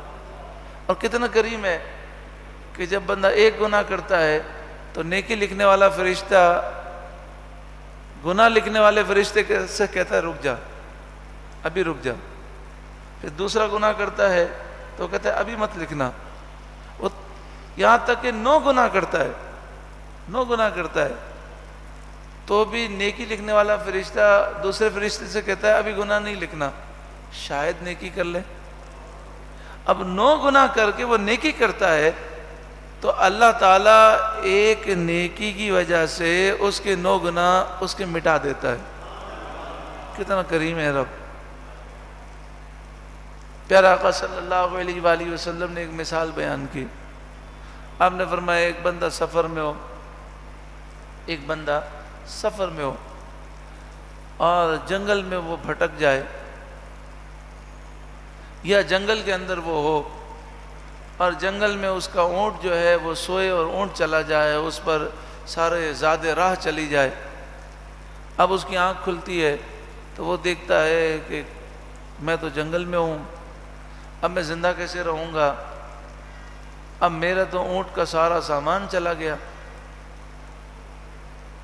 یہ تو پورا میری زندگی کا یعنی سفر کا سامان تھا۔ اتنے میں وہ دیکھتا ہے کہ وہ اونٹ واپس آ رہا ہے جو چلا گیا تھا، تو اسے کتنی خوشی ہوتی ہے۔ اللہ تعالیٰ ہر حاجت سے پاک ہے، ضرورت سے پاک ہے، لیکن حضور صلی اللہ تعالیٰ علیہ وسلم سمجھانے کے لیے مثال بیان کر رہے ہیں۔ آپ فرماتے ہیں وہ اونٹ چلا گیا تھا، واپس آیا، اسے خوشی ہو رہی ہے کیونکہ یہ ضرورت مند ہے۔ اللہ کے دربار سے بندہ چلا گیا، گمراہی کی طرف چلا گیا، گناہوں کی طرف چلا گیا، اس کے جانے سے اللہ کو کوئی ضرورت نہیں ہے۔ کسی کی عبادت سے یا عبادت کرنے سے نہ کرنے سے اللہ کی شان میں کوئی فرق نہیں ہے۔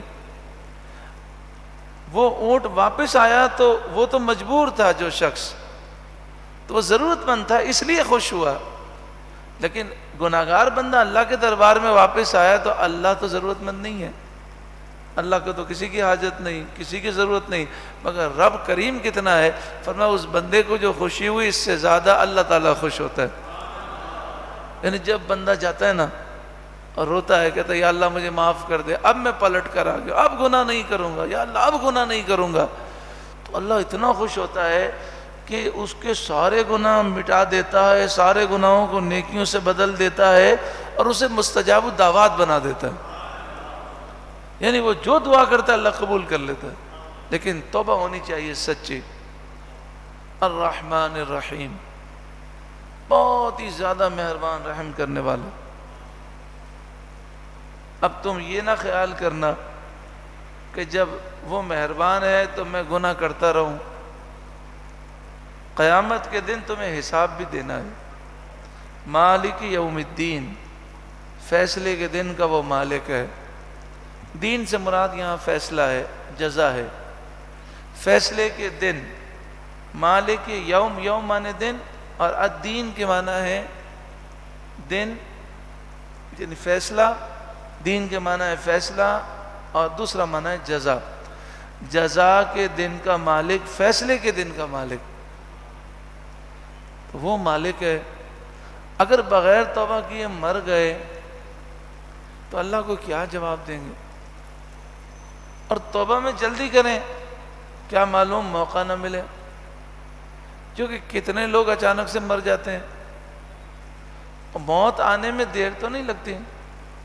مثلا اگر یہ ہوتا کہ بندہ 4 سال تک بیمار ہوگا پھر ہی مرے گا تو پھر تو بندہ ابھی سستی کرے۔ یہاں تو پتہ ہی نہیں ہے، جوان بھی مر سکتا ہے، بوڑھا بھی مر سکتا ہے، اچانک بھی مر سکتا ہے، بیٹھے بیٹھے آدمی مر جاتا ہے، تو اس لیے ابھی وہ فوراً توبہ کر لے۔ ایاک نعبد، اے میرے مالک، اے ہمارے مالک، ہمیں توفیق دے کہ ہم ہمیشہ تیری عبادت کریں۔ ایاک کے معنی ہے خاص تیری، نعبد ہم عبادت کریں۔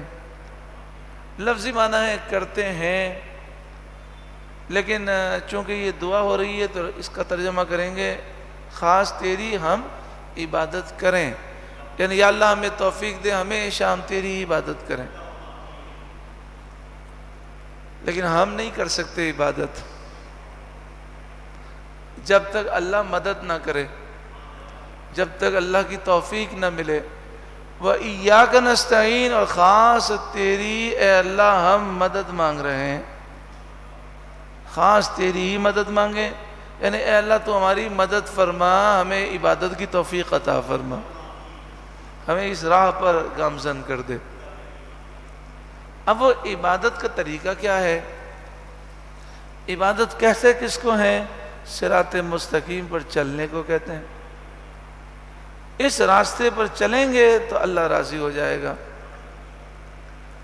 اس راستے پر ہم کیسے چلیں؟ اللہ وہ راستے پر چلائے گا تو ہم چلیں گے۔ اہدنا الصراط المستقیم، اے ہمارے رب تو ہمیں سیدھے راستے پر چلا۔ اب سوال ہوا سیدھا راستہ کون سا ہے؟ اللہ تعالیٰ تو علیم ہے، خبیر ہے، وہ جانتا ہے کہ نئے نئے فرقے پیدا ہوں گے۔ قادیانی، مرزائی جو اپنے آپ کو احمدی کہتے ہیں، کافر ہیں، مرتد ہیں، لیکن وہ بھی دعویٰ کریں گے کہ ہم سیدھے راستے پر ہیں۔ وہ جو صحابہ کرام کے بے ادب گستاخ ہیں، یا جو اہل بیت کے بے ادب گستاخ ہیں، یا جو انبیاء کے بے ادب ہیں، یا جو رسول اللہ کے بے ادب ہیں، وہ بھی دعویٰ کیا کریں گے؟ ہم سیدھے راستے پر ہیں۔ تو اب سیدھے راستے کا تعین کیسے ہو؟ اے مالک تو ہماری مدد فرما۔ صراط الذین انعمت علیہم، اے اللہ ان لوگوں کے راستے پر چلا جن پر تو نے انعام فرمایا۔ انبیاء کے راستے پر چلنا ہے، صحابہ اور اہل بیت کے راستے پر چلنا ہے، اولیاء کاملین کے راستے پر چلنا ہے، شہداء کے راستے پر چلنا ہے، صالحین کے راستے پر چلنا ہے، صدیقین سچوں کے راستے پر چلنا ہے۔ تو راستہ بتانے میں تو لوگ آپ کو مس گائیڈ کر سکتے ہیں، کوئی کہ یہ راستہ صحیح ہے، کوئی کہ یہ راستہ۔ آپ یہ نہ دیکھیں لوگ کیا کہتے ہیں، آپ یہ دیکھیں داتا صاحب کس راستے پر ہیں، خواجہ غریب نواز کس راستے پر ہیں، آپ یہ دیکھیں اعلیٰ حضرت امام اہل سنت کے راستے پر ہیں، مفتی اعظم ہند کس راستے پر ہیں، حجت الاسلام کس راستے پر ہیں، امیر المجاہدین کس راستے پر ہیں۔ اس راستے پہ چلنا شروع کریں، وہ راستہ آپ کو جنت میں لے جائے گا۔ پیارا آقا صلی اللہ علیہ وآلہ وسلم نے فرمایا میری امت میں 73 فرقے ہوں گے، 73 فرقے ہوں گے، 73 میں سے 72 جہنم میں جائیں گے، ایک ہی جنتی ہوگا۔ اب یوں سمجھیے 73 راستے ہیں آپ کے سامنے، اور سب پہ بورڈ لگائے صراط مستقیم، صراط مستقیم، صراط مستقیم۔ اب کیسے پتہ چلے کون سا راستہ صحیح ہے؟ اب بتائیے ہم اگر ویرانے میں جا رہے ہوں اور صرف 2 راستے جا رہے ہوں اور دونوں پہ لاہور کا بورڈ لگا ہو تو ہم تو پریشان ہو جائیں گے کون سا راستہ صحیح ہے۔ تو فرمایا کہ گویا کہ کتنے راستے ہیں؟ 73 اور ہر راستے پہ بورڈ کس کا لگا ہوا ہے؟ صراط مستقیم، صراط مستقیم، سیدھا راستہ، صراط مستقیم۔ اب ہم پریشان ہو گئے کس راستے پر جائیں؟ تو اب ہم نے دیکھنا ہے بھئی اس راستے پر تو گستاخ صحابہ جا رہے ہیں، اس راستے پر گستاخ اہل بیت جا رہے ہیں، اس راستے پر جو اولیاء کے گستاخ ہیں وہ جا رہے ہیں، اس راستے پر جو انبیاء کے گستاخ ہیں وہ جا رہے ہیں، اس راستے پر جو گستاخ اور بے ادب رسول اللہ کے وہ جا رہے ہیں، اس راستے پر جو ختم نبوت کے منکر ہیں وہ جا رہے ہیں۔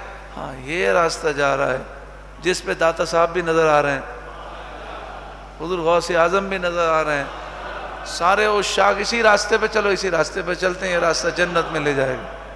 یہ ہے صراط مستقیم، اور یہی ہے اہل سنت و جماعت۔ سارے نبیوں کا ادب کرنا، سارے صحابہ اور اہل بیت کا ادب کرنا، سارے اولیاء کا ادب کرنا۔ ذرا سی بھی بے ادبی یہ انسان کو برباد کر دیتی ہے۔ یہ سبق کس نے سکھایا؟ اہل سنت و جماعت۔ اچھا دوسری پہچان، 73 راستے ہیں، ہر راستے پہ لگائے بورڈ صراط مستقیم۔ آپ نے کہا میں کیسے جانوں سیدھا راستہ کون سا ہے؟ تو نبی کریم صلی اللہ علیہ وآلہ وسلم نے فرمایا یہ دیکھ لو کہ مسلمانوں کا سب سے بڑا گروہ کس راستے پر ہے۔ کیا دیکھ لو؟ مسلمانوں کا سب سے بڑا گروہ کس راستے پر ہے؟ آپ نے فرمایا سواد اعظم کو تھام لینا۔ جو مسلمانوں میں سب سے بڑا گروہ ہے اسی کو تھام لینا، وہی صراط مستقیم پر ہوگا۔ یہ صحابی نے سوال کیا تھا جب حضور نے فرمایا 73 فرقے ہوں گے، ایک ہی فرقہ جنت میں جائے گا، باقی سب جہنمی ہوں گے، تو انہوں نے عرض کیا رسول اللہ ہمیں کیسے پتہ چلے؟ تو آپ نے فرمایا جو سب سے بڑا مسلمانوں کا گروہ ہو وہی صراط مستقیم پر ہوگا۔ اب آپ عراق چلے جائیں، شام چلے جائیں، مصر چلے جائیں، پوری دنیا میں آپ کو اہل سنت و جماعت ملیں گے، عاشق رسول ملیں گے۔ پوری دنیا میں محفل میلاد منانے والے ملیں گے، صلاۃ و سلام پڑھنے والے ملیں گے، مزاروں کا ادب کرنے والے ملیں گے۔ اب بتائیں نا، امام احمد رضا شام تو نہیں گئے تھے، شام میں بھی مزارات ہیں، وہاں ان کا ادب کیا جاتا ہے۔ امام احمد رضا بغداد شریف تو نہیں گئے تھے، بغداد شریف میں بھی محفل میلاد ہوتی ہیں اور میلاد شریف کا جلوس نکلتا ہے، چراغاں ہوتا ہے۔ تو پوری دنیا کے مسلمانوں کا جو سب سے بڑا گروہ ہے وہ الحمدللہ اسی عقیدے پر ہے جس عقیدے پر اہل سنت و جماعت ہے۔ صراط الذین انعمت علیہم، ان لوگوں کے راستے پر جن لوگوں پر تو نے انعام فرمایا، غیر المغضوب علیہم ولا الضالین، المغضوب علیہم جن پر غضب کیا گیا، ضالین جو گمراہ ہو گئے۔ یا اللہ جن پر غضب کیا گیا ان کے راستے سے بھی بچا، اور جو گمراہ ہو گئے ان کے راستے سے بھی بچا۔ غضب اور گمراہ ہونے میں تھوڑا سا فرق ہے۔ جو لوگ گمراہ ہو جاتے ہیں وہ راستہ بھول جاتے ہیں اور غلط راستے پر چل پڑتے ہیں، وہ غلط راستے پر چل پڑتے ہیں، یعنی انہیں صحیح راستہ معلوم نہیں ہوتا اور انہیں کوئی بہکا دیتا ہے، غلط راستے پہ لے جاتا ہے۔ اور جن پر غضب ہوتا ہے وہ سیدھا راستہ جان کر بھی سیدھے راستے پہ نہیں چلتے، غلط راستے پر چلتے ہیں۔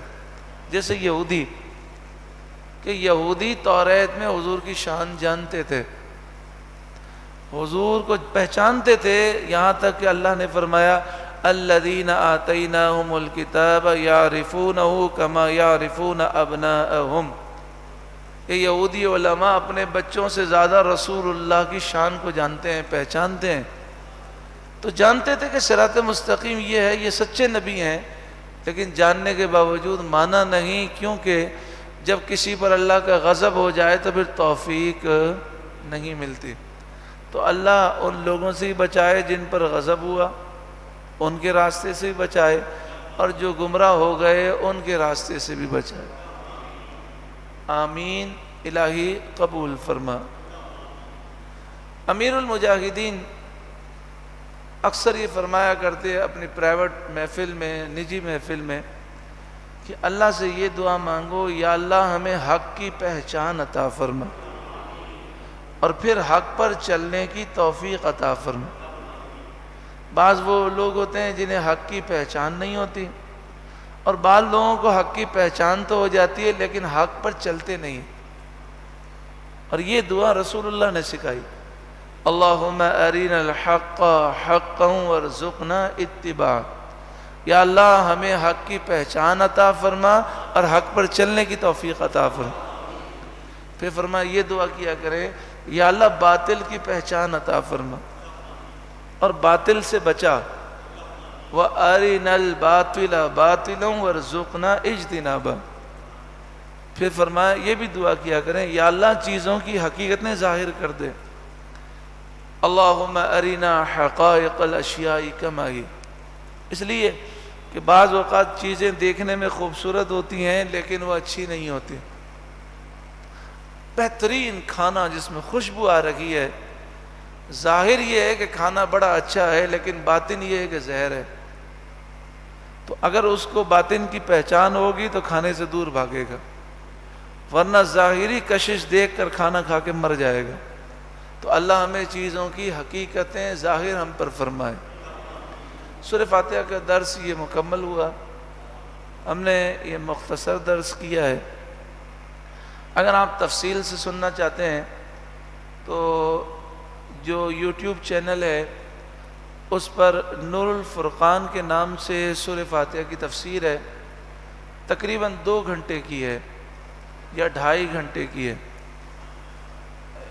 یعنی کافی تفصیل ہے۔ اگر آپ وہاں سننا چاہیں تو وہاں سن لیں، نور الفرقان کے نام سے۔ باقی یہ کہ یہ جو مختصر تفسیر ہے اگر یہ بھی سمجھ میں آ جائے، اس پر بھی عمل کریں تو انشاءاللہ دنیا اور آخرت سنور جائے گی۔ اللہ مجھے اور آپ سب کو عمل کی توفیق عطا فرمائے۔ لیکن اس تفسیر میں وَإِيَّاكَ نَسْتَعِينُ کی جو ڈیٹیل ہے وہ رہ گئی، وہ ایک مکمل بیان ہے۔ تو یہ جو نور الفرقان کی میں تفسیر عرض کر رہا ہوں یوٹیوب پر ہے، یوٹیوب پہ جو ہمارا چینل ہے اس میں آپ جا کر لکھیں گے نا نور الفرقان تو تفسیر آ جائے گی، ایک پارہ اس میں مکمل ہوا ہے۔ یہ تفسیر ہر بدھ کو رات 10 بجے سے لے کر 11 بجے تک آن لائن ہوتی ہے۔ تو ایک پارہ مکمل ہو گیا اور ایک پارے میں تقریباً 18-19 گھنٹے کی تفسیر ہے۔ اب دوسرا پارہ شروع ہوا ہے، تو آپ وہاں ایاک نعبد و ایاک نستعین کی تفسیر سن لیں، یا جو نور القرآن انٹرنیشنل کے چینل پر جو قرآن پاک کی تفسیر ہے وہاں سن لیں، یا پھر شرک کی حقیقت جو بیان ہے وہ سن لیں، یا کتاب پڑھ لیں۔ کتاب یہاں سے دستیاب ہے، اس میں مکمل تفصیل ہے۔ اور اس موضوع پر اگر آپ زیادہ سیکھنا چاہتے ہیں تو حضرت علامہ مولانا مفتی غلام غوث بغدادی صاحب کی ایک کتاب ہے معیار ہدایت، وہ آپ پڑھ لیں۔ یہ جو شرک کی حقیقت کتاب ہے یہ معیار ہدایت کتاب ہی کا خلاصہ ہے۔ تو خلاصہ پڑھنا چاہتے ہیں تو شرک کی حقیقت پڑھ لیں، مزید تفصیل سے پڑھنا چاہتے ہیں تو آپ پڑھ لیجئے معیار ہدایت۔ مختصراً یہ عرض ہے کہ اگر نبی کریم صلی اللہ علیہ وآلہ وسلم کو مدد کے لیے پکارا جائے اور عقیدہ یہ ہو کہ حقیقی طور پر مددگار اللہ تعالیٰ ہے اور محبوب کریم صلی اللہ علیہ وآلہ وسلم اللہ کی عطا سے مدد کرتے ہیں، وہ ذریعہ ہیں، وسیلہ ہیں، اور ان کے نام کی برکت سے اللہ مشکل کو آسان کر دے گا، تو اس میں کوئی حرج نہیں ہے، اور یہی صحابہ کرام کا طریقہ ہے۔ البدایہ والنہایہ میں ہے، الکامل فی التاریخ میں ہے کہ مسلمہ کذاب سے جو جنگ ہوئی اس میں جب صحابہ کرام کو شکست ہونے لگی تو حضرت خالد بن ولید رضی اللہ تعالیٰ عنہ نے نعرہ لگایا۔ نعرے کے الفاظ تھے یا محمد، جس کے معنی ہے یا رسول اللہ ہماری مدد کریں۔ پھر سارے صحابہ کرام نے نعرہ لگایا۔ تو ابن کثیر نے یہ بات لکھی ہے کہ جنگ کا پاسہ تبدیل ہو گیا، غیبی مدد آئی اور اللہ نے فتح عطا فرما دی۔ یہ واقعہ حضور کے وصال ظاہری کے بعد ہوا، اور مدینہ شریف کا واقعہ نہیں ہے، باہر کا ہے، مدینہ شریف سے سینکڑوں میل دور کا واقعہ ہے، اور حضور کے وصال ظاہری کے بعد ہے۔ تو اب صحابہ کرام کے بارے میں ہم یہی کہیں گے کہ صحابہ کرام نے کس عقیدے کے تحت پکارا کہ حقیقی مددگار اللہ ہے اور رسول اللہ اللہ کی عطا سے مدد کرتے ہیں، اور وہ ذریعہ ہیں، وسیلہ ہیں، ان کے نام کی برکت سے اللہ مدد عطا فرمائے گا، اور اللہ نے مدد عطا فرمائی۔ اس طرح کے بہت سارے دلائل ہیں جو آپ شرک کی حقیقت کتاب میں سماعت کر سکتے ہیں۔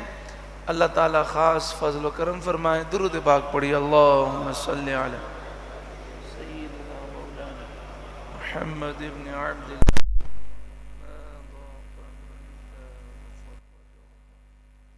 اعوذ باللہ من الشیطان الرجیم۔ اللہ کی پناہ مانگتا ہوں شیطان مردود سے۔ بسم اللہ الرحمن الرحیم۔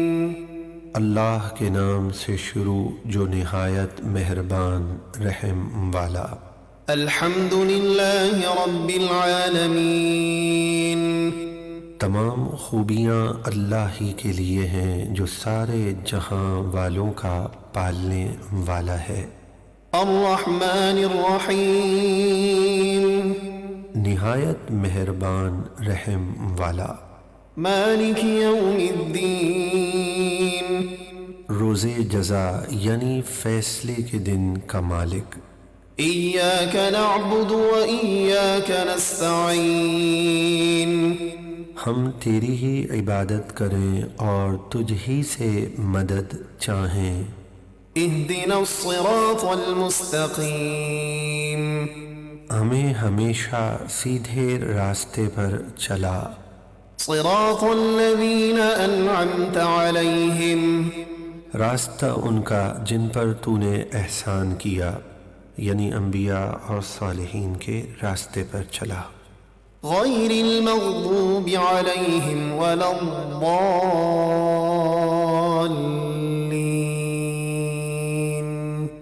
نہ ان لوگوں کے راستے پر جن پر تیرا غضب ہوا اور نہ ہی گمراہوں کے راستے پر، یعنی یہود اور نصارہ اور بد مذہبوں کی راہ پر چلنے سے بچا، آمین۔ صلی اللہ علیہ وآلہ وسلم۔ آج چونکہ تیز بارش ہے کراچی میں، تو کئی ہمارے بھائی شریک نہیں ہو سکے، تو جو شریک ہوئے اللہ انہیں بھی جزائے خیر عطا فرمائے، جو بارش کی وجہ سے شریک نہیں ہو سکے اللہ انہیں بھی جزائے خیر عطا فرمائے، جو آن لائن سن رہے ہیں اللہ انہیں بھی جزائے خیر عطا فرمائے۔ آئندہ جمعۃ المبارک خصوصی نشست ہوگی، سورہ بقرہ شریف کے فضائل سماعت کریں گے اور سورہ بقرہ شریف کا پہلا رکوع انشاءاللہ تعالی سماعت کریں گے۔ انشاءاللہ تعالی آئندہ نشست میں جو ہمارے بھائی ہماری بہنیں شریک ہوں گی ان کے لیے بغداد معلیٰ میں خصوصی دعا ہوگی انشاءاللہ تعالی۔ لیکن یہ بات یاد رکھیے گا کہ آج نشست کچھ لیٹ ہو گئی شروع ہونے میں بھی، چونکہ بارش کی وجہ سے۔ ہمارا جو نشست کا ٹائم ہے وہ ہے 10:45 سے لے کر 11:15، تو آئندہ جمعۃ المبارک انشاءاللہ، اب کہیے انشاءاللہ، نشست کا آغاز 10:45 بجے ہوگا اور 11:15 بجے نشست انشاءاللہ مکمل ہو جائے گی۔ تو آپ سے گزارش ہے کہ آپ اس کی دعوت ضرور عام کیجئے گا، اور اللہ تبارک و تعالی ہمیں قرآن پاک سمجھنے کا مزید ذوق اور شوق نصیب فرمائے۔ اس کے علاوہ عرض یہ ہے کہ دیکھیں، یہ ابھی سورہ فاتحہ سے درس شروع ہوا ہے۔ جب شروع میں درس ہوتا ہے تو آپ کئی لوگوں کو شامل کر سکتے ہیں، ایک جذبہ ہوتا ہے، ایک ولولہ ہوتا ہے۔ آپ کسی سے بھی کہیں گے کہ ابھی سورہ بقرہ کا آغاز ہے، آپ آ جائیں، تو 1-2 نشست میں وہ آ گئے تو انشاءاللہ پھر آتے رہیں گے اور ہمارے لیے انشاءاللہ ثواب جاریہ ہوگا۔ اس کے علاوہ آپ جانتے ہیں کہ 29 سپتمبر سے گیگا مسجد میں خوشگوار زندگی پروگرام شروع ہو رہا ہے۔ فجر کی نماز کے بعد روزانہ 6:30 بجے سے لے کر 8 بجے تک گیگا مسجد جمشید روڈ پر یہ پروگرام ہوگا، خوشگوار زندگی پروگرام، اس کی بھی دعوت عام فرمائیں۔ انشاءاللہ تعالیٰ کل خواتین کے لیے ہفتہ وار ختم قادریہ شریف ہے اور اس میں مکمل قصیدہ بردہ شریف پڑھا جائے گا۔ تو آپ سے گزارش ہے کہ اپنے گھر کی خواتین کو بھیجیں، جو خواتین سن رہی ہیں وہ بھی آئیں، اور پانی کی بوتل ساتھ میں لے کر آئیں۔ مکمل قصیدہ بردہ شریف جب پڑھا جاتا ہے تو ان الفاظ میں بڑی تاثیر ہے۔ جب یہ برکت والے الفاظ پانی سے ٹچ ہوں گے انشاءاللہ اس پانی میں شفا ہوگی۔ پھر قصیدہ بردہ شریف کے بعد اس پر دم کر لیں، کیونکہ آپ نے الحمدللہ پورے قصیدہ بردہ شریف میں شرکت کی ہوگی، اس پانی کو پلائیں انشاءاللہ، ہر مرض دور ہوگا، ہر پریشانی دور ہوگی۔ تو کل جو ہے خواتین کے لیے جو پروگرام ہوگا دوپہر 3 بجے سے لے کر عصر تک، تو تمام بھائیوں سے گزارش ہے کہ اپنے گھر کی خواتین کو یہیں باہر شریعت مسجد ضرور بھیجیں۔ اتوار کے دن آپ جانتے ہیں الحمدللہ ختم قادریہ شریف ہوتا ہے عصر تا مغرب، تو اس میں بھی ضرور بضرور شریک ہوں۔ بسم اللہ الرحمن الرحیم، الحمدللہ رب العالمین۔ ایک اعلان میں بھول گیا کہ 7 سپتمبر جو ہے یہ یوم ختم نبوت ہے۔ 7 سپتمبر 1974 میں پاکستان میں ایک قانون پاس ہوا کہ قادیانی، احمدی، جو اپنے آپ کو احمدی کہتے ہیں، قادیانی، مرزائی، یہ کافر ہیں، مرتد ہیں۔ تو یہ عظیم دن ہے، اس مناسبت سے باہر شریعت مسجد میں عشاء کی نماز کے بعد بروز منگل 7 سپتمبر کو محفل ہوگی۔ عشاء کی نماز کے بعد 1 گھنٹے کا ہم درس سماعت کریں گے اور پھر ذکر و دعا کی محفل ہوگی۔ خواتین کے لیے پردے کے ساتھ اہتمام ہے۔ یہ اعلان سماعت فرما لیں، جامع مسجد حبیب جو شاہ تراب الحق صاحب والی مسجد ہے، لیاقت لائبریری کے پیچھے مقبول آباد سوسائٹی میں یہ مسجد ہے، اس میں انشاءاللہ تعالی اسی اتوار کو عشاء کی نماز کے فوراً بعد پہلی سالانہ ختم نبوت کانفرنس ہوگی، جس سے خصوصی خطاب حافظ تاج نواب صاحب فرمائیں گے۔ شرکت کی درخواست ہے۔ بسم اللہ الرحمن الرحیم، الحمد للہ رب العالمین، والصلاة والسلام على سید المرسلین، اللہم ربنا آتنا فی الدنیا حسنة وفی الآخرة حسنة وقنا عذاب النار۔ اے کریم مالک و مولا، اے پروردگار، تیرے بندے تیری بندیاں جو بارش کی وجہ سے آنا چاہتے تھے لیکن اس وجہ سے شریک نہ ہو سکے، جو آن لائن شریک ہوئے اور جو یہاں پر موجود ہیں، یا اللہ سب کو جزائے خیر عطا فرما۔ خصوصاً وہ ہمارے بھائی، وہ ہماری بہنیں جو اتنی تیز بارش میں بھی دور دراز سے یہاں پہنچے، یا اللہ انہیں بھی جزائے خیر عطا فرما۔ یا اللہ سب کا آنا قبول فرما، آن لائن سب کی شرکت قبول فرما۔ یا اللہ ہمیں سچی توبہ نصیب فرما، آئندہ ہمیں گناہوں سے بچا۔ یا اللہ دنیا میں، قبر میں، آخرت میں شاندار کامیابی نصیب فرما، ہر مشکل، آفت، بلا، بیماری، وبا دور فرما، ہر مشکل آسان فرما، رزق حلال وسیع اور آسان عطا فرما۔ یا اللہ ہمیں ہمیشہ قرضوں سے نجات دے۔ یا اللہ جادو، ٹونے، نظر بد اور آسیب سے ہمیشہ محفوظ فرما۔ ہماری اولاد کو ہماری آنکھوں کی ٹھنڈک بنا، بے اولادوں کو یا اللہ نیک صالح اولاد نصیب فرما، رشتوں کی رکاوٹیں دور فرما، جن کے رشتے ہو گئے ہر گھر میں سکون عطا فرما۔ یا اللہ ہم نے سورہ فاتحہ کا درس سماعت کیا، جو اچھی باتیں ہم نے سماعت کی ہمیں عمل کی توفیق عطا فرما۔ ہر نیک اور جائز کام سے پہلے ہمیں بسم اللہ شریف ہمیں پڑھنے کی یا اللہ توفیق عطا فرما۔ یا اللہ ہر نیک اور جائز کام سے پہلے ہمیں اعوذ باللہ من الشیطان الرجیم پڑھنے کی توفیق عطا فرما۔ یا اللہ ہمیں قرآن پاک کی تلاوت کثرت سے کرنے کی توفیق دے۔ یا اللہ ہمیں سورہ فاتحہ کو کثرت سے پڑھنے اور اس کے پیغام کو سمجھنے کی توفیق عطا فرما، ہمیشہ ہمیں صراط مستقیم پر چلنے کی توفیق عطا فرما۔ اے کریم مالک و مولا، اے پروردگار، جو گھروں کے مسئلے میں، گھر کے مسئلے میں پریشان ہیں، انہیں ذاتی کشادہ سکون والا گھر نصیب فرما۔ تحریک لبیک یا رسول اللہ کو پہلے سے بڑھ کر عروج عطا فرما۔ یا اللہ جتنے ہمارے مسلمان بھائی بیمار ہیں سب کو شفا عطا فرما۔ پوری دنیا میں، گھروں میں، اسپتالوں میں جتنے مسلمان بیمار ہیں سب کو شفا عطا فرما۔ دعا فرمائیں ہمارے صوفی اقبال صاحب کے لیے جو ماشاءاللہ 45 سال سے مدینہ منورہ میں مقیم ہیں اور قطب مدینہ علیہ الرحمہ کے خاص خادم ہیں۔ یا اللہ ہمارے صوفی اقبال صاحب کو صحت، تندرستی، عافیت اور دراز عمر بالخیر عطا فرما، ساری بیماریاں دور فرما، پریشانیاں دور فرما، غیب سے مدد فرما۔ اے شفا دینے والے شفا عطا فرما۔ اے مالک پروردگار، جتنے قید و بند میں ہیں سب کو، جو بے گناہ قید و بند میں ہیں سب کو شاندار رہائی نصیب فرما۔ یا اللہ حضرت علامہ حافظ سعد رضوی اور ہمارے مفتی غلام غوث بغدادی صاحب اور جتنے قائدین، کارکنان اور ناموس رسالت کے محافظین قید و بند میں سب کو شاندار رہائی نصیب فرما۔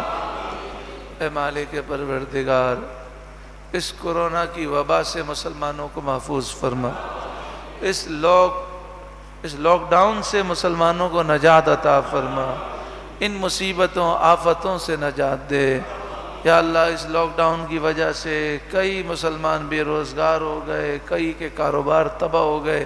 یا اللہ نقصان کو نفع سے بدل دے، ان ظالموں سے ہمیں نجات دے، ان ظالموں کی سازشوں سے نجات دے۔ یا اللہ مکہ شریف، مدینہ شریف کے دروازے کھول دے۔ یا اللہ ہمیں اسی سال اپنے اہل و عیال کے ساتھ حج مقبول و مبرور نصیب فرما، ہر سال یہ سعادت نصیب فرما، ہمارے احباب کو بھی یہ سعادت نصیب فرما۔ یا اللہ اسی سال ہمیں رمضان المبارک میں عمرہ مقبول نصیب فرما، بار بار عمرہ مقبول عطا فرما۔ یا اللہ ہماری لبیک کو قبول فرما۔ لبیک اللہم لبیک لبیک لا شریک لک لبیک ان الحمد والنعمت لک والملک لا شریک لک لبیک اللہم لبیک لبیک لا شریک لک لبیک ان الحمد والنعمت لک والملک لا شریک لک لبیک اللہم لبیک لبیک لا شریک لک لبیک ان الحمد والنعمت لک والملک لا شریک لک۔ اے کریم مالک و مولا، ہمیں بار بار مکہ مکرمہ، مدینہ منورہ، بغداد معلی، نجف اشرف، کربلا شریف، عراق شریف، شام شریف اور دیگر مقدس مقامات کی بار بار بادب مقبول حاضری نصیب فرما۔ یا اللہ ہمارے لیے نجف اشرف، کربلا شریف، عراق شریف، بغداد معلی کا سفر نصیب فرما، اس سفر کو آسان فرما، ساری رکاوٹیں دور فرما، مشکلات آسان فرما۔ یا اللہ رکاوٹیں دور فرما، برکتیں نصیب فرما۔ اے کریم مالک و مولا پروردگار، جو مانگا عطا فرما، جو مانگ نہ سکے مانگنا بھول گئے وہ بھی عطا فرما۔ بارش کے موقع پر دعائیں قبول ہوتی ہیں۔ یا اللہ آج تک جو دلی جائز تمنائیں، دعائیں اور آرزویں کی ہیں، آئندہ کریں گے جو بہتر ہوں، خیر و عافیت کے ساتھ ہم سب کے حق میں اور تمام مسلمانوں کے حق میں قبول و منظور فرما۔ سبحانک اللہم و بحمدک، اشہد ان لا الہ الا انت، استغفرک و اتوب الیک۔ درود پاک پڑھی۔ اللہم صلی علی سیدنا و مولانا محمد ابن عبداللہ ما ضاق امر اللہ وفرجہ اللہ صلی اللہ علیہ وآلہ وسلم۔ صلاة و سلام علیکہ یا سیدی یا سیدی یا سیدی یا رسول اللہ۔ سبحان ربک رب العزت عما یصفون وسلام علی المرسلین والحمد للہ رب العالمین۔